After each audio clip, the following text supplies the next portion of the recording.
She went to sleep thinking she was completely alone. But when her family watched the security footage the next day, they noticed something she never felt while it was happening. It was just another late night at home. She was sitting on her couch, scrolling through her phone, when she slowly fell asleep. Nothing seemed unusual at first. Then, sometime after 3 a.m., the couch began moving. At first, it was subtle, almost like someone had bumped into it. But within seconds, the movement became impossible to ignore. She briefly woke up, looked around, and then went back to sleep, apparently believing it was nothing more than a strange dream. That's when things took a disturbing turn. While she was still asleep, her leg suddenly jerked toward the edge of the couch. Then it happened again. It looked as if something invisible had grabbed her leg and pulled with enough force to drag her completely off the sofa. But the strangest part, there was absolutely no one there. The camera showed the entire area around her couch, yet nothing could explain what appeared to be pulling her. She woke up on the floor in pain, with no idea what had just happened. The next day, her family watched the footage, and according to them, that's when the real mystery began. Because whatever happened that night, she never actually saw it. The camera did. Was this a paranormal encounter, a sleep-related event, or something that can be explained another way? What would you think if this happened while you were asleep? Vicky thought this would be just another ordinary camping trip. But less than 24 hours later, police, insurance investigators, and even the locals were all asking the same question. Why was she targeted? To this day, no one has a definitive answer. It all began when Vicky and her friend, Amy Wells, set out to find a secluded lake in the Snowdonia region. Their goal was simple: escape the crowds, discover a peaceful spot deep in nature, and enjoy the silence of the wilderness. So we think we found quite a little quiet lake spot for tonight. It's near Linogwen and that little busy area. And yeah, so hopefully think I've been quite clever in where we've parked and how we found it. And I'm thinking we're going to be fairly alone tonight. So that's always good. They parked their car in a spot where there was no reason for it to block the gate. Another vehicle was already parked nearby, making the area seem perfectly safe. With everything packed, they set off on the hike. They pitched their tent beside the lake, where a flock of sheep grazed peacefully along the shoreline. There was no rush, no noise, just the quiet, relaxing atmosphere they had hoped for when they planned this camping trip. So I'm using this Airstream pump sack to pump up my bag, or while I was, pump up my mat. I think that's trying to tell me that it's done anyway. Look at this, I'm being spoiled. Never had a sleeping bag this small. Look at it. So this is my Alp kit. Pipe Dream 400, I think, no, is it that? Can't even remember what my own video's called now. Cool, so pretty much set up in here now. Got a little air seat to submit, pillow. I'll just take you inside. Oh no, we've had a spillage.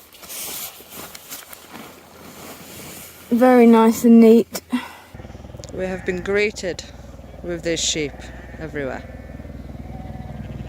So the sheep are now making their way around the lake in an orderly fashion. After a beautiful night under the stars, the next morning felt just as ordinary. They brewed coffee, packed up their tent, and started hiking back down the mountain with smiles on their faces. From our little lakeside hideaway, it's a rainy one this morning. We've had clouds rolling in from that way, and it's been quite nice. But the raincoats have come out for the first time. How's it feel? Yeah. Bringing them out again. Yeah, the sheep are like chilling just over there. They're all up beside this mountain. The farmer came and let them in at sunset last night. Right, so all the final checks done. No trace has been left, just the way it should be. What they didn't know was that something was waiting for them at the parking lot below.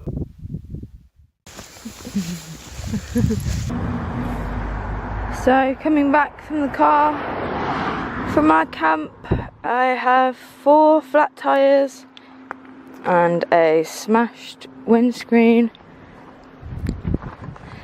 and a smashed window, complete with rock inside. In an instant, the peaceful campsite turned into a nightmare. All 4 tires had been slashed, and the car's windows had been smashed with large rocks. But the real question was, why? They hadn't blocked anyone's path, and none of their expensive camping gear had been stolen. The only thing missing was Vicky's bank card.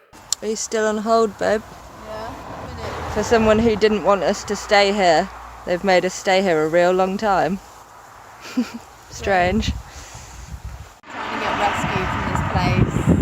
The breakdown people don't cover it. So on the phone with the insurance, and it's looking like it's going to be bye-bye to the car. Even more disturbing, there was a dry patch of ground right beside the damaged car, about the size of an ATV or a small vehicle. That meant whoever did this had been there only moments earlier.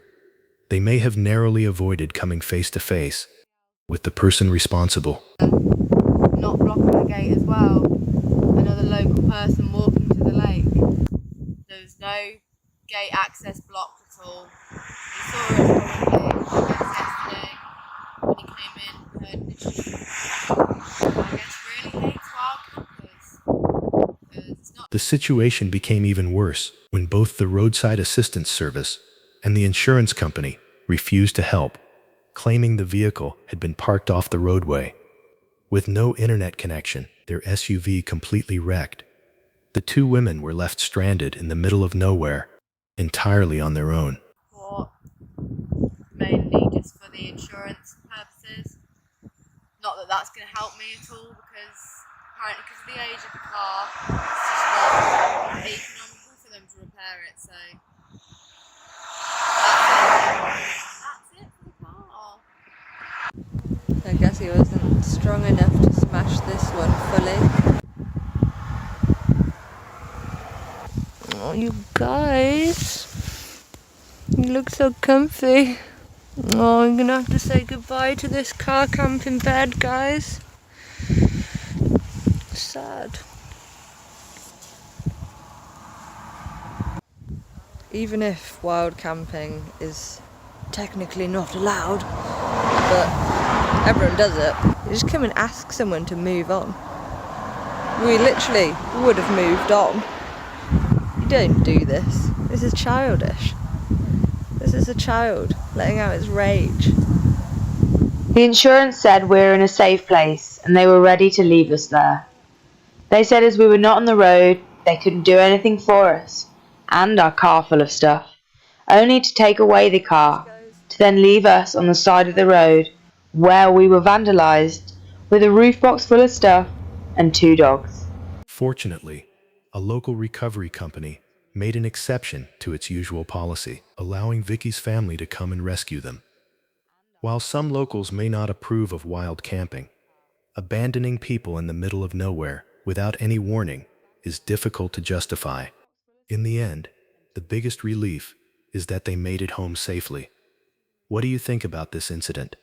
Let us know your thoughts in the comments below.